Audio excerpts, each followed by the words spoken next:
amalan-amalan sunnah yang dikerjakan oleh Nabi. Selain menjadi kurikulum Ramadan Nabi, dan ada yang sangat dicintai oleh Allah dan Rasulnya. Ada amalan Ramadan yang dikerjakan rutin kita lakukan, tapi ada sifat-sifat yang dicintai oleh Allah dan Rasulnya. Disebut dengan mustahabbatus siyam, hal-hal yang sangat dicintai dan dianjurkan dikerjakan saat puasa. Jadi pekerjaan ini normal.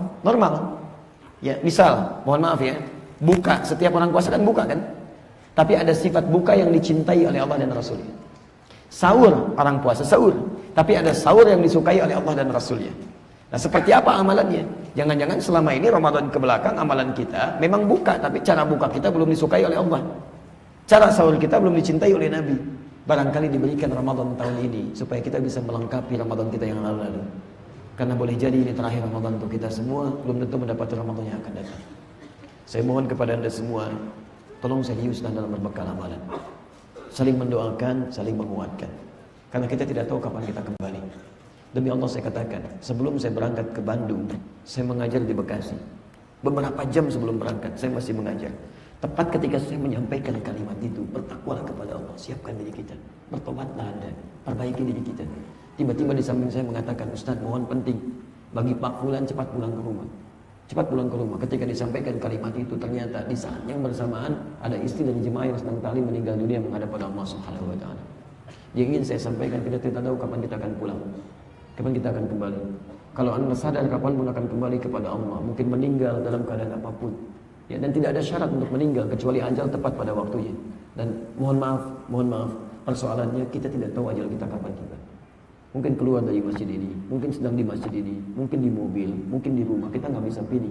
Karena syarat meninggal itu ketentuan Allah, kapan dan di mana. Quran surah 31-34. Karena itu saya sarankan malam ini, baik saat ini atau selepas dari sini, perbanyaklah tobat kepada Allah, istighfar, minta ampunan Allah, minta supaya dosa kita diampuni.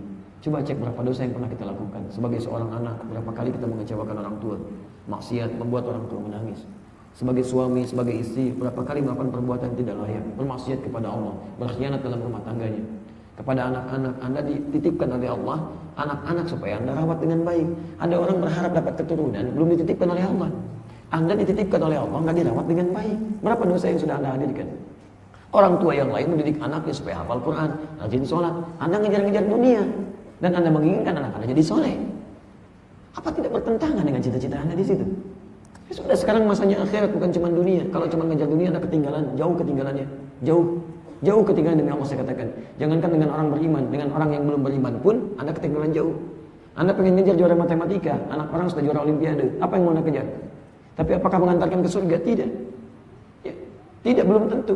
Tidak salah anak Anda juara olimpiade. Kejar silakan dunianya, tapi jangan tinggalkan akhiratnya. Kita mendambakan anak-anak yang insinyur tapi juga hafal Quran. Ahli pertanian yang hafal Quran, dokter yang hafal Quran. Dulu bisa, kenapa sekarang tidak? Dulu perangkatnya tidak lebih mewah dibanding sekarang, sangat jauh tertinggal. Google nggak ada, perangkat nggak ada, pesawat tidak ada. Dulu pesawat tidak ada, bis tidak ada, kereta tidak ada, motor tidak ada, sepeda tidak ada. Dengar pengajian ada hadis, masih dikejar jalan kaki, nggak tanggung-tanggung dari Madinah ke Syria, jarak dengan bis itu 1 hari 2 malam jalan kaki. Imam Al-Bukhari misalnya dari Bukhara, makanya disebut Bukhari. Al-Bukhari karena dari Bukhara, namanya Muhammad. Ya, bagaimana bisa belajar hadis? Beliau ke Mekah, beliau ke Irak, beliau kemana-mana itu jalan kaki hanya untuk menemukan satu hadis. Antum kurang apa lagi?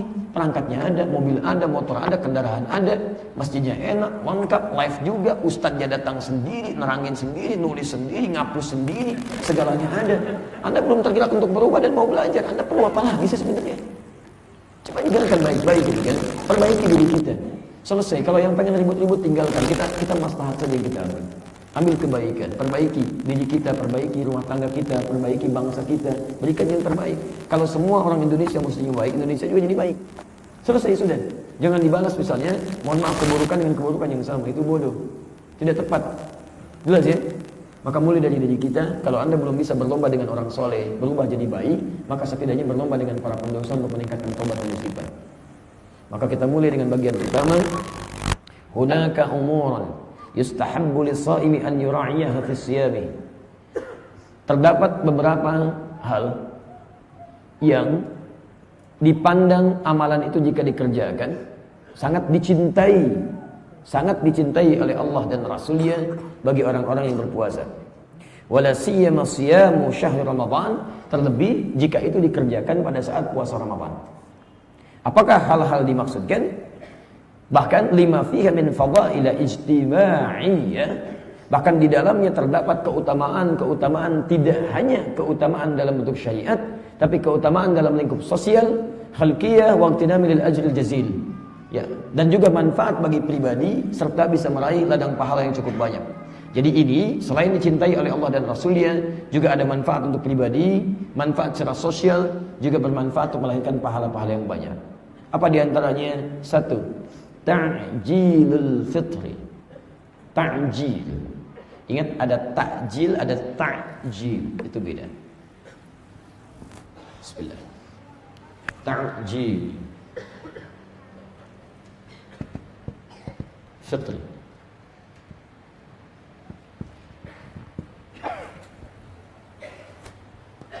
Ta'jilun. Ada ta'jil, ada ta'jil. Itu beda. Ta'jil. Ta'jil. Gini. Bedanya terletak pada satu huruf saja. Yang ini pakai ain, yang ini pakai hamzah. Ingat ya, yang begini, yang tidak punya perut itu hamzah. Yang ada perutnya itu ain. Paham ya? Jadi kalau begini jangan dibaca ain, ini hamzah. Baik, misal ada begini misalnya. Baca. Kalau tidak tahu katakan. Baik, baca. Baca. Adi, ini ya, kalau sebelum ya umumnya itu pasti kasrah harakatnya. Kasrah. Ini hamzah, adi, a. Tapi kalau begini ain, dal, ya, baca adi. Ya, jelas sampai sini? Baik, perhatikan. Ini pakai ain, ini pakai hamzah. Yang ini yang pakai ain artinya menyegerakan, segera. Yang ini yang pakai hamzah itu diakhirkan. Akhir. Tunda, akhirkan. Fitrun artinya buka. Buka. Idul Fitri, id kembali, fitrun buka. Jadi boleh buka lagi, boleh makan lagi. Makanya diharamkan kita puasa saat Idul Fitri, karena itu waktunya kita buka, mulai makan lagi. Pelan-pelan, pelan-pelan. Nah sekarang di antara sunnah yang sangat dicintai saat buka, buka semua orang puasa buka. Tapi ada buka yang sangat dicintai oleh Allah dan Rasul dia. Apa itu? Ta'jilun, yaitu buka yang disegerakan bukanya. Segerakan. Jangan ditunda-tunda. Jadi kalau sudah tiba waktunya buka, segerakan buka. Jangan ditunda. Paham sampai sini? Ya, dengar waktu misalnya kan, sudah tiba waktunya. Adzan berkumandang. Allahu Akbar, Allahu Akbar. Begitu mendengar kalimat itu segera berbuka. Nah, sifat Anda yang menyegerakan buka, tidak menunda-nunda, maka yang seperti itu dicintai oleh Allah dan Rasulnya. Maka dia mendapatkan pahala berlipat dibandingkan dengan yang sekedar buka. Jelas ya? Dia ada tambahan pahala lagi. Sayang kalau Anda nggak dapatkan. Ingat Ramadan itu bulan berkah, banyak pahala melimpah. Pahala melimpah. Berapa bandingannya? Kalau hari biasa Anda dapat 10. Tapi kalau hari Ramadan kali 10 kali lipat lagi. Hadisnya kunci di kitab Siyam Al-Bukhari, wal hasanatu bi asyri amthaliha.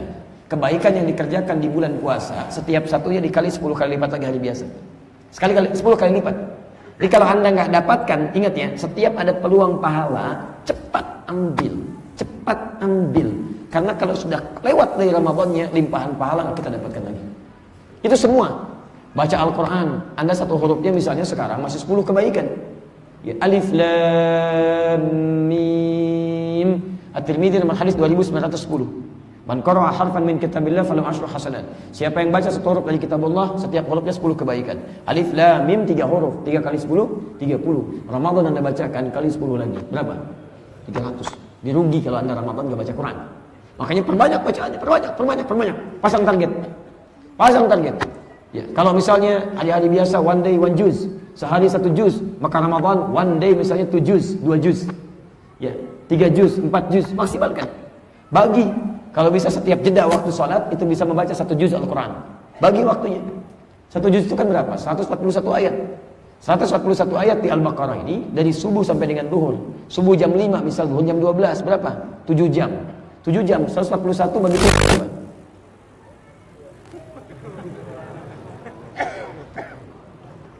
Berapa? 20. kurang lebih 20 ayat kan? 20 ayat, Masya Allah. Apa nggak bisa baca misalnya? Setiap 1 jam 20 ayat. 1 jam berapa menit? 60 menit. 60 bagi 20 berapa? 3 menit. 1 ayat 3 menit. Apa nggak bisa? 1 ayat 3 menit. Alif Lam Mim. Nyampe 3 menit gak? Enggak. Masa nggak bisa? Anda bisa kejar itu kan? Bisa sebetulnya. Apalagi para penghafal Quran, kalau sudah hafal Quran itu paling minimal sebulan itu 1 kali khatam. Tapi kalau benar-benar dia hafal, itu setiap hari dia akan buka. Sabtu itu setiap waktu sholat G5, Sabtu 5 juz, Ahad 5 juz 10 juz, Senin 5 juz setiap waktu sholat. Selesai atau sebelumnya 5 juz, Senin 5 juz 15, Selasa 5 juz 20, Rabu 5 juz 25, Kamis 5 juz 30 juz. Jumatnya dia tidak mengulang, tinggal bermohon kepada Allah. Sebelum sholat Jumat, dia minta kepada Allah keberkahan. Dia sudah selesaikan Qurannya, minta rahmat Allah, minta kebaikan. Itu indah, enak. Kalau nggak percaya silahkan, mulai hafalkan Quran. Begitu Jumat tinggal berdoa. Itu indahnya luar biasa. Ramadan pasang target, sayang. Jangan sedikit-sedikit. Tambah, targetnya tambah. Poha 200, lumayan ah. Kayak gitu mah. Anda baca 200, dosa Anda 201. Masih ada kelebihan di sini. Coba, siapa-siapa yang dosanya, maaf ya, yang nggak punya dosa di sini angkat tangan. Yang sedikit, yang banyak. Oh, saking banyak yang nggak bisa ngangkat. Kalau merasa banyak dosanya, maka harus banyak pahalanya supaya bisa menutup yang dosa-dosanya. Maka Ramadan nggak punya target. Maka setiap ada peluang pahala ambil. Ini ta'jilul fitri. Maka ini sudah dibiasakan oleh saudara-saudara kita dulu, walaupun nggak hafal dalilnya. Keluar, coba cek anak-anak kampus yang keluar bagikan kurma itu, bagikan air putih, yang ke jalan-jalan yang turun. Apakah tahu dalilnya? Belum tentu dia tahu dalilnya. Belum tentu. Tapi itu dorongan hadir dalam dirinya. Kalau dulu dibiasakan, ayo. Tapi ingat diungkapkan dengan cara yang benar. Takjil dulu pakai hamzah bukan pakai ain. Kalau pakai hamzah takjil itu artinya tunda, akhirkan. Takjil itu awalkan, cepat. Pak takjil artinya cepat buka dulu Pak, cepat buka. Ini sudah ngasih kurma Pak, takjil. Ngasihnya sekarang, makannya sahur nanti. Takjil, nggak apa-apa kalau orang Indonesia bisa paham ya. Tapi orang Arab nanti bingung. Masya Allah, mister, takjil, kan? Masya Allah, ya, takjil. Saya Arab. Allah. Yustahabbu lis-shaimi an yu'ajjila fitrah. Baik, maka akan dipandang mustahab, sangat dicintai, sangat dianjurkan bagi orang yang puasa bisa mempercepat bukaannya. Ay an yatanawwala syai'an min al-ghada bi mujarrad hulul waqt al-maghrib, yaitu segera dia membatalkan puasanya dengan hadirnya waktu maghrib. Dengan hadirnya waktu maghrib. Wa qabla salat maghrib, sebelum salat ditunaikan. Tidak salat dulu. Batalkan dulu. Oh, hati-hati, jangan salat dulu, batalkan dulu. Sekarang timbul pertanyaan, Ustaz, bagaimana kalau saya akan buka itu nggak ada bukaan, makan nggak ada, minum nggak ada, apa yang harus dilakukan? Ini ada 2 kondisi. Kondisi pertama, dia mampu sebetulnya untuk menghadirkan bukaan, cuman dalam kondisi terjebak dalam situasi yang tidak bisa mendapatinya, sedang di kereta, sedang di bis, kan? Tidak bisa mendapatkan makanan minuman. Waktu sudah muncul. Allahu Akbar, Allahu Akbar. Kata di sampingnya yang non muslim, Pak, sudah buka Pak waktunya, sudah buka puasa. Anda menjawab, iya Alhamdulillah. Tapi persoalan Anda nggak dapatkan bukaan. Apa yang Anda lakukan? Nah, di sini penting untuk diketahui. Saya suka melihat ada beberapa pendapat-pendapat yang keluar dari ranah syariat. Ada yang tidak tepat. Ya sudah, korek kuping aja. Ya begitu korek kuping keluar getaran dihalak. Ya kan ketelan saya kan sebagian. Ada yang katakan mobil, itu ada. Gak percaya silakan searching, cari lihat tuh. Ada pendapat-pendapat begitu. Itu tidak tepat. Ya tidak tepat, sederhana sebetulnya. Puasa dimulai dengan niat. Kalau Anda ingin batalkan, putuskan niatnya, selesai. Putuskan niatnya, batal. Sinyal putus, batal nontonnya. Itu kan hubungan putus kemudian batal hubungannya, maka ibadah putus dengan niatnya, batal ibadahnya. Maka selesaikan dengan niatnya, selesai. Ya. Bagaimana caranya? Di dalam hati putuskan, selesai. Ya Allah, saya berniat buka saat ini, bacakan doanya. Insyaallah, selesai. Dengan Anda membacakan doa puasa, putuskan niat, maka dipandang selesai puasa Anda dan batal pada saat itu. Sampai Anda mendapatkan makanan minuman, baru kemudian Anda isi. Paham sampai sini? Kondisi kedua, memang tidak ada makanan dan minuman yang didapatkan karena kondisinya nggak punya. Dan saya pernah ditanyakan kalimat ini beberapa puasa yang lalu, Ustaz, apa hukumnya orang puasa yang nggak buka saat maghrib? Dia teruskan puasanya. Pertanyaan pede luar biasa. Tapi saya diam, saya amati. Dan kita merenung, hampir kita mengalir air mata. Saya bilang, hukumnya saya wajib memberikan Anda makanan. Apa hukumnya orang puasa sampai maghrib masih puasa? Apa hukumnya Ustaz? Hukumnya wajib bagi saya memberikan Anda bukaan. Karena saking nggak punyanya, dia pengen meneruskan puasa. Saking nggak punyanya. Apa Anda kira setiap orang yang puasa itu misalnya bisa mendapatkan bukaan? Belum tentu. Makanya saat puasa kita dilatih untuk berbagi. Bahkan kata Nabi di At-Tirmidzi nomor hadis 807, man fattara sha'iman, siapa yang bisa memberikan bukaan bagi orang puasa, walaupun cuma setetes air lah, seteguk air, maka dia mendapatkan pahala dengan orang yang puasa tanpa dikurangi sedikit pun. Pahala yang sama dengan puasanya orang yang puasa tanpa dikurangi sedikit pun. Karena itu kita teruskan sunnahnya. Nabi mengatakan la yazalun nasu bi khairin ma'ajalul fitrah. Orang-orang umatku itu, orang yang puasa itu akan tetap terjaga dalam kesehatan, kebaikan sepanjang bisa menyegerakan berbuka. Jadi ini ada isyarat dari Nabi, mohon izin, mohon maaf, sifat menyegerakan berbuka bukan hanya dipandang dicintai Allah, tapi juga bermanfaat bagi kesehatan. Jangan tunda-tunda kalau mampu buka, itu nggak baik buat kesehatan. Itu isyarat dari hadis. Bagaimana cara buka yang baiknya? Nah ini yang mau saya sampaikan. Jadi tadi dari sisi waktunya kan, waktu segerakan. Baik, kalau muadzin adzan dulu atau buka dulu? Ayo. Adzan dulu atau buka dulu? Ayo. Baik. Atau pertanyaan pertama, Anda suka adzan enggak? Baik, kalau belum suka adzan jangan dijawab dulu. Baiknya, yang adzan buka dulu, adzan dulu. Buka dulu. Buka bukan adzan dulu, buka dulu. Buka dulu. Dan tidak perlu disampaikan sebentar adzan ya, saya mau buka dulu. Udah Anda aja buka sudah, gitu kan, buka batalkan, selesai batal langsung adzan. Jelas ya? Baik. Sedangkan bagi Anda yang tidak adzan, buka dulu dengan adzan dulu. Awas, hati-hati. Bagi yang tidak tahu tentang waktu dengar adzan. Bagi yang tahu waktu apalagi lihat misalnya muadzinnya buka dulu, Anda boleh silakan, enggak ada masalah. Paham ya? Tapi persoalannya bagian kedua, bagaimana sifat buka yang dicintai selain disegerakan waktunya? Apa yang dinikmati pertama kali ini sunnahnya? Awas kalau Anda kerjakan dapat pahala lagi. Masya Allah sudah buru-buru buka, dikerjakan dengan niat mengerjakan sunnah Rasul. Bukan karena buru-buru pengen bukanya, tapi niat mengerjakan sunnah Rasul. Pahala diberikan. Yang kedua, Anda ikuti sunnah yang selanjutnya, pahala diberikan lagi. Masya Allah, pahala diberikan lagi. Lihat sini. Wa yustahabbu an yuftira ala habbatin min at-tamar aw ar-rutab. Dan dicintai, sangat dianjurkan, disukai oleh Nabi jika seseorang bisa menyegerakan buka dengan mengkonsumsi tamar aw rutab, kurma. Kurma. Masya Allah, kurma. Ya, bukan kurma Masya Allah, nggak ada kurma Masya Allah. Kurma itu ada rutab, ada tamar, itu beda. Kalau rutab itu yang masih mengkal, basah, matang luar biasa. Ya. Nah itu biasanya itu manfaatnya, glukosanya lebih banyak gitu ya. Makanya di Timur Tengah agak mahal harganya. Tamar itu sudah mulai kering, sudah di packing, yang kita suka beli sekarang itu. Ya. Didahulukan itu tamar kurma atau kemudian rutub. Atau kalau Anda nggak punya misalnya wa ma fi ma'nahuma minal halawiyat, atau yang sejenis dengan itu dari yang manis-manis. Yang manis-manis. Hadirkan. Ya, misal ada apa saja, misalnya kolak, ini kan, masya Allah, nggak ada masalah.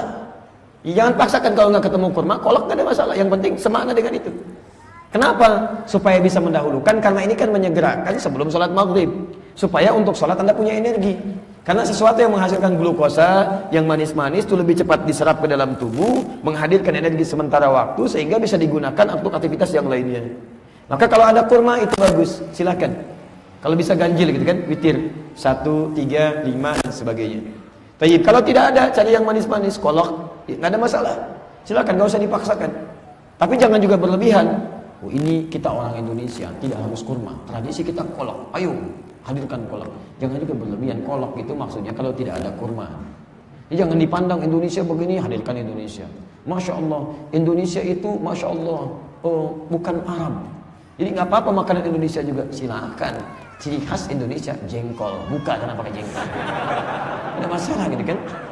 Ciri khas Indonesia pakai batik, silakan. Dikafankan dengan menggunakan batik misalnya. Nggak juga. Jadi jangan berlebihan di sini. Jadi kalau tidak ada kurma, kolak pun kita makan bukan karena misalnya kita ingin sekedar kolak, tapi ingin mengikuti sunnah Nabi SAW dalam wujud yang manis-manis. Paham ini? Sekarang persoalannya, kurma nggak ada, kolak nggak punya. Apa yang harus dilakukan? Kita bacakan teruskan.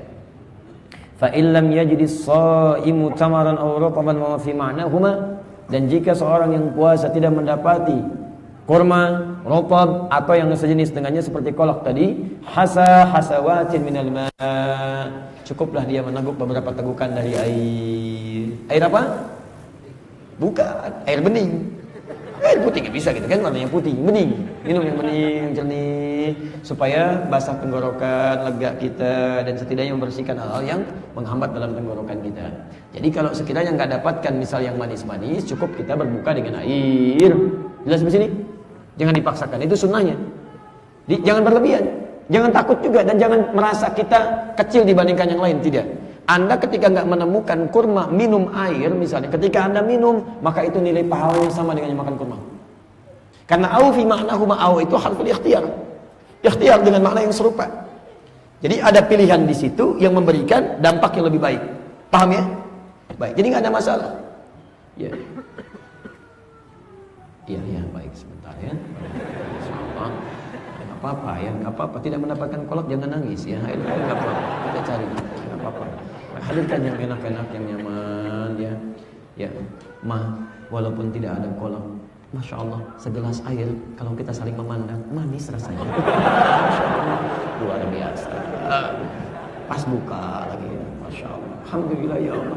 Kau titipkan pada suami yang soleh, Kau titipkan juga pada istri yang soleha. Berbuka dua-duanya, penuh dengan kebahagiaan. Doa dibacakan, indah rumah tangga. Baik. Apa baca doanya?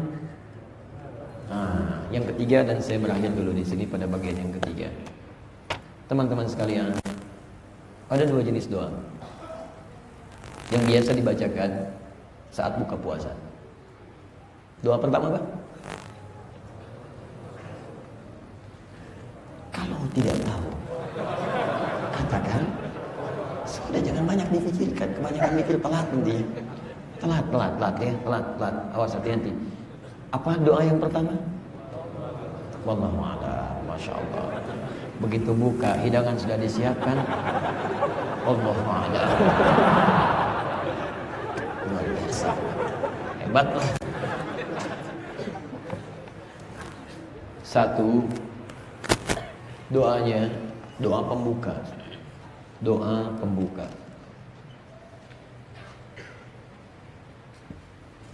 Yang kedua, doanya doa inti. Doa inti. Yang ini bisa didapati di hadis riwayat Abu Daud misalnya. Hadis 2357. Juga ada di nomor 358-nya atau juga di 2358. Yang nomor hadis 2357 di Abu Daud bunyinya dhahaba adh-dhama wabtallat al-'uraq wa thabata al-ajru insyaallah. Diriwayatkan dari Ibnu Umar radhiyallahu taala anhuma, dan hadisnya sahih dan tidak diperselisihkan statusnya. Tidak diperselisihkan. Dhahaba adh-dhama, hilanglah dahaga ini, wabtallat al-'uraq, basah tenggorokan, wa thabata al-ajru insyaallah, dan pahala serta balasan dari puasa akan diberikan saat ini. Paham sampai sini? Ya, Abu Daud nomor hadis 2357. Rawinya Ibnu Umar radhiyallahu taala anhuma. Saya sebutkan ini nanti kalau ditanya Anda bisa jawab maksudnya. Ya, silakan dicek, silakan dipahami dengan baik. Yang kedua, nomor hadis 358 juga ada yang tertulis juga di 2358, yaitu yang Allahumma lakas sumtu wa ala rizqika aftartu. Baik. Itu rawinya Muaz bin Zahra. Muaz bin Zahra ini dinilai oleh para ulama diperselisihkan. Ibnu Hibban menyebutnya dengan thiqah. Ibnu Hibban, thiqah itu terpercaya, baik. Tapi rawi yang lain menyebut dhaif, bermasalah. Bahkan Salafil Ibnu Qayyim al-Jauziyah menyebut munkarul hadis atau bahkan matrukul hadis, hadis yang ditinggalkan. Ada perselisihan di sini. Baiknya jadi ada yang menyebut sahih, ada yang menyebut sebagai dhaif. Yang menyebut sahih maka mengamalkan hadis ini. Yang menyebut dhaif dia tidak mengamalkan hadis ini. Tapi yang jadi persoalan, saya hanya ingin bandingkan supaya tidak saling menyalahkan. Ada kaidah kalau ada sesuatu tidak diperselisihkan, disepakati dengan sesuatu diperselisihkan. Lebih baik Anda keluar dari perselisihan. Ambil yang sifatnya lebih kuat yang tidak diperselisihkan. Itu alasan utamanya. Di Anda tidak perlu mencela yang kemudian berdoa dengan Allahumma lakasumtu. Gak ada persoalan kalau dia pengen pilih itu. Tapi kita keluar dari yang diperselisihkan, mengambil yang paling sahih sehingga tidak banyak perselisihan di situ. Paham di sini? Maka kalau Anda tanyakan Ustaz baca apa? Saya bacakan yang kita wabtalatil wa thabatal ajr insyaallah. Paham di sini? Baik. Sekarang perhatikan. Ini sebetulnya baru doa pembuka. Doa pembuka. Belum pada doa intinya. Karena Anda mesti tahu di Al-Bukhari hadis 1296 ada jaminan Allah Subhanahu wa taala yang disampaikan lewat lisan Nabi sallallahu alaihi wasallam sebagai kemuliaan bagi orang puasa. Thalathatun, ada 3 golongan. Hadis riwayat Abu Hurairah radhiyallahu taala anhu. Thalathatun, ada 3 golongan. La turaddu da'watuhum. Yang doa mereka tidak akan pernah ditolak ketika disampaikan. Masya Allah. Begitu mohon dikabulkan. Siapa mereka? Satu, al-imamul adil, pemimpin yang adil. Jangan memberikan maslahat, tapi doa Anda pun akan dikabulkan. Silakan. RT yang adil, RW yang adil, sampai ke presiden yang adil. Tapi tahukah Anda bahwa laki-laki pun di rumah tangganya itu pemimpin? Maka jika Anda jadi suami yang adil, ayah yang adil, adil jangan ditafsirkan dengan kaitan misalnya maaf ya, pembahasan poligami saja, tidak. Keadilan itu melekat pada setiap sifat, sikap ketika Anda menjadi kepala rumah tangga. Di antara ciri khas adil misal, menempatkan aspek pekerjaan Anda. Anda di luar, bolehlah jadi bos, direktur nggak ada masalah. Tapi di rumah, Anda seorang ayah. Anda seorang suami. Betul tuh, anak Anda aja bisa protes. Hati-hati, Anda seorang ayah, Anda seorang suami. Hati-hati, kadang-kadang suka lupa. Di luar jadi bos, ke rumah jadi bos juga. Di luar jadi karyawan, masuk ke rumah karyawan juga. Kapan Anda jadi ayahnya? Tidak adil. Kadang-kadang persoalan di luar dibawa ke rumah, itu yang tidak tepat. Atau persoalan rumah dibawa ke kantor. Anda punya masalah di rumah, kok marah-marah ke karyawan? Karyawan nggak tahu persoalan Anda. Akhirnya yang tadinya ditutup oleh Allah aib rumah tangga Anda jadi terbuka. Kenapa sih bos marah-marah? Gak tahu. Coba cari tahu. Oh, ada rumah tangga. Masalah rumah tangganya. Masalah rumah tangga jadi terbuka. Yang tadinya tertutup jadi terbuka sekarang. Atau yang tidak jelas, masalah di kantor dibawa ke rumah. Anak Anda itu sudah membuat karya, ingin ditampilkan pada ayahnya. Mulai dia mengaji, menghafalkan, berjuang, dia menghafal Qul Huwallahu Ahad, usia 4 tahun. Ingin dibacakan di depan Anda, 8 jam menunggu Anda. Anda punya masalah dari kantor, datang ke rumah. Masya Allah, begitu dibuka, anak Anda menyambut. Papa, diam kamu. Kenapa sih Pak? Kamu lagi ikut-ikutan? Masya Allah. Apa enggak zalim? Kasihan anak-anak menunggu. Istri nunggu-nunggu gitu kan. Kalau pulang ke rumah ya sudah jadi ayah, di suami. Saya juga sama begitu, berusaha mengamalkan apa yang saya sampaikan. Demi Allah saya katakan sampai hari ini, kalau saya pulang ke rumah, gak pernah jadi ustaz. Ini ayah saya. Di suami untuk istri saya, jadi ayah untuk anak-anak saya. Silahkan kalau Anda main ke rumah saya, kemudian saya pulang, datang ke rumah, mereka gak pernah panggil ustaz. Gak pernah saya dengar. Silahkan. Gak pernah demi Allah saya katakan. Begitu dibuka, ustaz. Buya, Masya Allah, ada yang pakai gini, pakai itu. Ya, main kuda-kudaan yuk. Ayo. Siapa kudanya? Saya. Mereka naik. Ya, mobil-mobilan yuk. Ayo. Siapa mobilnya? Saya. Malam-malam, Masya Allah. Lihat sesuatu, senang olahraga. Lihat orang bawa bola. Ya, beli bola, beli bola. Pulang kita ditungguin sampai malam datang. Masya Allah, nungguin Pak. Sampai jam 9 buka rumah. Begitu buka, Assalamualaikum. Buya, main bola yuk. Jam 9 malam. Apa kita bilang, ayo, kita main bola, kita mana? Dia nendang, kita jadi kiper. Dia ketawa, kita bahagia, selesai. Ya, sampai ibunya mengatakan, Masya Allah, ibunya itu capek, baru kerja. Bukan maaf, dia pernah mengatakan kerja. Dia baru berdakwah, baru mengajar. Sehingga rekaman mengajar terletak pada dirinya. Baru mengajar. Kayak kalau datang, sudah senyum aja dulu, Buya capek, pijit, ya. Begitu datang saya masih saksikan sampai menangis air mata saya. 2-3 tahun, 3 tahun lah dimulai ketika datang disambut, Buya, capek ya? Banyak kaca dia. Sini, kakak pijitin. dibawa ke kamar, dia pijit, sudah ya, bobok, dia capek, bobok. Tidur kita, saya menangis air mata saya. Begitu sudah 5 menit, sudah ya boboknya, sekarang main bola yuk. Anak-anak gitu kan. Tapi ada kenikmatan dalam jiwa kita, hilang lelah, nggak ada capek, sudah selesai. Alhamdulillah, main lagi, macam-macam lagi, sampai luar biasa begini. Itu enak gitu kan, nikmat. Bukan berarti tanpa celah. Saya manusia, banyak salah dan sebagainya. Tapi ketika dipraktikkan kayaknya indah, nyaman, dan tidak harus jadi ustaz. Anda jadi apapun silahkan sepanjang baik-baik, pulang ke rumah jadi ayat itu adil. Ketika Anda bisa bersikap demikian, kemudian berdoa kepada Allah, di Allah saya katakan cepat dikabulkan doanya. Dan indah gitu kan, nyaman, tenang. Bukan berarti tanpa masalah dibuat bukan untuk bermasalah, tapi menjadikan hidup kita semakin berkualitas. Jangan dikira Ustaz gak ada masalah, banyak masalahnya. Bukan cuma masalah pribadi, masalah orang dipikirin juga. Ini banyak masalah itu kan yang belum dijawab. Jadi satu al-imam al-adil. Yang kedua, as-shaima hatta yuftira. Orang puasa sampai buka. Jadi saat Anda puasa, kemudian Anda buka, jadi saat dibuka itu, saat buka itu momentum terbesar untuk berdoa kepada Allah supaya minta seketika doanya sulit untuk ditolak kalau benar cara doa Anda. Saya lukiskan begini ya, Ada seorang punya asisten rumah tangga. Anda minta bangun jam 5, salat subuh kerjakan, selesai sampai jam 6. Tapi orang ini Masya Allah, Anda minta jam 5, dia bangun jam 3. Dia tahajud dulu, dia sudah beres-beres, yang Anda nggak minta nggak bereskan, dia bereskan juga. Kemudian dia siapkan lagi, dilihat lagi anak Anda sampai jam 7 masih dikerjakan, jam 8 sudah tenang baru dia istirahat. Senang tidak Anda? Senang. Persoalannya satu kali datang kepada Anda, Pak, Bu, ini mohon maaf, kalau nggak terpaksa nggak akan minta. Anak saya ijazahnya belum bisa ditebus Pak, kurang 100.000. Mohon sekiranya ada kelebihan bisa dibantu 100.000 ini. Dia minta 100.000 dan Anda memang punya berkecukupan, Anda kasih tidak? Berapa dikasihkan? Bahkan lebih daripada itu. Ada seorang membantu Anda tidak mintakan dia melakukan pekerjaan, dia kerjakan, Anda berikan. Apalagi ketika Anda mengerjakan sesuatu yang bahkan Allah Subhanahu wa taala tidak membebani lebih daripada itu. Ada orang makan, ada orang minum. Kata Allah, ini hambaku meninggalkan syahwatnya, meninggalkan makannya, meninggalkan minumnya min ajli, karena aku. Karena aku. Maka Masya Allah, lis-shaimi farhatan. Bagi orang puasa ada 2 kebahagiaan. Farhatun, kebahagiaan pertama hina yuftir, ketika dia berbuka.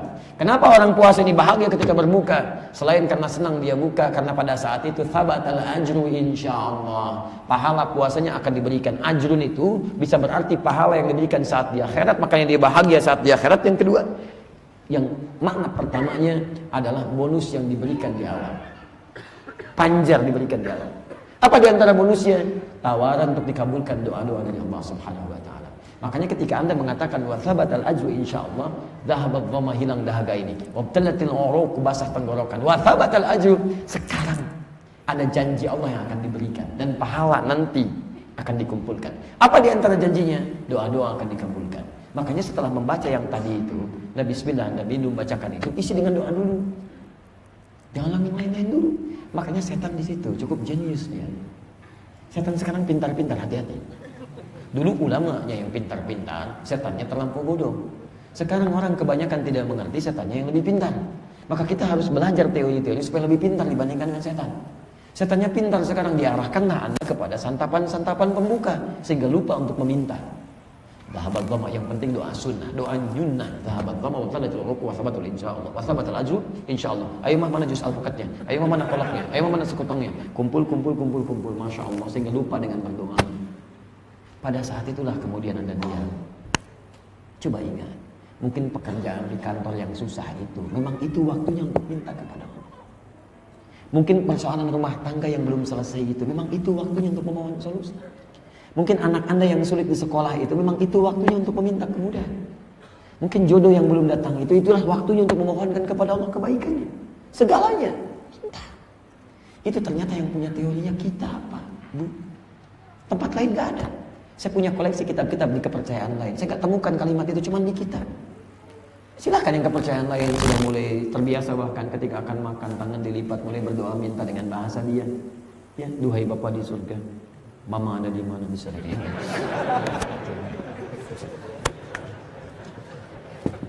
Ya, tidak harus menggunakan bahasa Arab, bahasa Indonesia boleh, nggak ada masalah. Gunakan yang baik-baik.